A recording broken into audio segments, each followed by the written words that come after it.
Have you ever wondered if a country can be rich without having any natural resources? No oil, no diamonds, no vast farmlands. It sounds almost impossible, right? Like trying to build a castle on a cloud. But what if I told you there's a place that not only did it, but became one of the wealthiest nations on the planet? Today, we're diving into the incredible story of Singapore, the tiny red dot on the map that punches way above its weight. How did a small island with literally nothing under its soil transform into a global economic powerhouse? The answer isn't buried in the ground. It's built on something far more valuable: human ingenuity, strategic vision, and some seriously smart financial moves.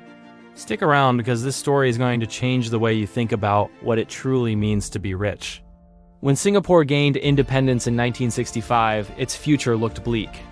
It was a tiny, impoverished island nation with no natural resources, a multi-ethnic population with social tensions, and a severe lack of housing and jobs. Lee Kuan Yew, its founding father, famously wept on television, uncertain if the nation could even survive. There was no oil to export, no minerals to mine, and not enough land to even feed its own people. For most countries, this would be a death sentence. But for Singapore, it was a blank canvas. Their leaders realized their only resource was their people and their strategic location. So they decided to build an economy based not on what they could dig from the earth, but on what they could create with their minds. Their first masterstroke was transforming their geographic location from a simple port into a global trade hub. They understood that sitting at the crossroads of major shipping lanes was their hidden treasure. So they invested heavily in creating a world-class port with incredible efficiency. While other ports were plagued by delays and corruption, Singapore's port became a model of speed and reliability. Goods could be offloaded, processed, and reloaded onto another ship in record time. This is what we call intrepot trade. They essentially became the world's most efficient middleman. This strategy attracted massive amounts of shipping traffic and investment, laying the foundation for their economic miracle. They didn't have the goods, but they controlled the flow of goods, and in a globalized world, that's incredibly powerful. But being a trading hub wasn't enough. The leaders of Singapore knew they needed to move up the value chain. They needed to attract foreign investment and build their own industries. So how do you convince big multinational corporations to set up shop on a small island with no resources? You make them an offer they can't refuse. Singapore created a super attractive business environment.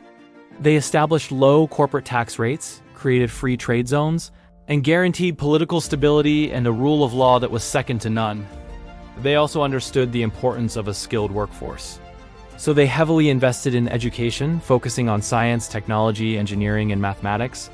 They made sure their people had the skills that these advanced companies needed. This created a virtuous cycle. Foreign companies brought in capital and technology, which created high-paying jobs, which in turn funded more education and infrastructure, making Singapore even more attractive for the next wave of investment. Now let's talk about the real game changer: finance. Singapore's leaders had a vision to turn the island into the Switzerland of Asia. They wanted to become a safe, stable, and trusted place for people and companies to put their money. This was a brilliant move. They established a robust regulatory framework under the Monetary Authority of Singapore, or MAS.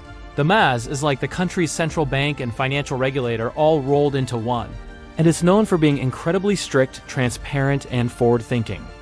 This built immense trust in their banking system. While other regions faced political instability, Singapore offered a haven of security. Global banks, wealth management firms, and investment funds flocked to the city-state. They didn't just store money. They actively managed it, invested it, and grew it. This created a whole ecosystem of high-value jobs for bankers, analysts, and lawyers. Singapore became a magnet for global capital, proving that you don't need gold mines when you can manage the world's gold. Another key piece of the puzzle is their unique approach to public housing and savings. You might have heard of the Central Provident Fund, or CPF. It's a mandatory social security savings plan. Every Singaporean worker and their employer contribute a portion of their salary to this fund. This money isn't just sitting in an account. It's used for three key things: retirement, healthcare, and, crucially, housing. The government's Housing and Development Board, or HDB, builds high-quality public housing, and people can use their CPF savings to buy these apartments. This policy achieved two amazing things at once. First, it gave citizens a tangible stake in the nation's success. Owning a home fosters a sense of stability and belonging. Over 80% of Singaporeans live in HDB flats, most of which they own. Second, this system created a massive pool of domestic savings. This capital could then be invested by the government through sovereign wealth funds like JEC and Temasek Holdings, which invest globally across all sorts of assets. So the savings of ordinary citizens are used to generate even more wealth for the nation. It's a brilliant, self-sustaining financial loop. So let's put it all together. How did Singapore become one of the richest countries in the world with no natural resources? They started by leveraging their only asset, their strategic location, turning their port into a world-beating trade hub.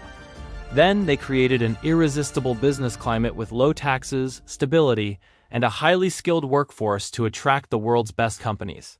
They built a fortress of financial trust, becoming the Switzerland of Asia and a global center for wealth management.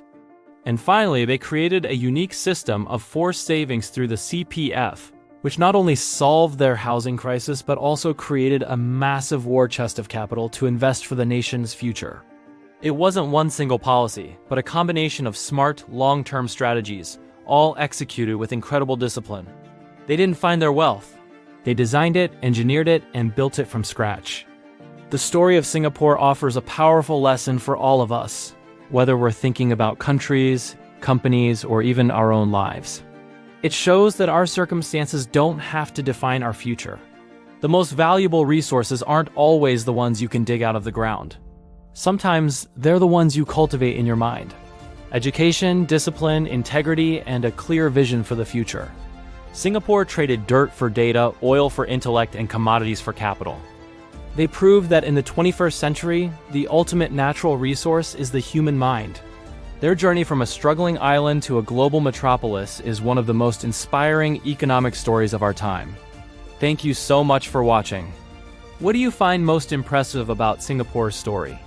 Let me know your thoughts in the comments below. I love reading your perspectives. If you found this video insightful, please give it a thumbs up and consider subscribing to the channel for more deep dives into the stories that shape our world.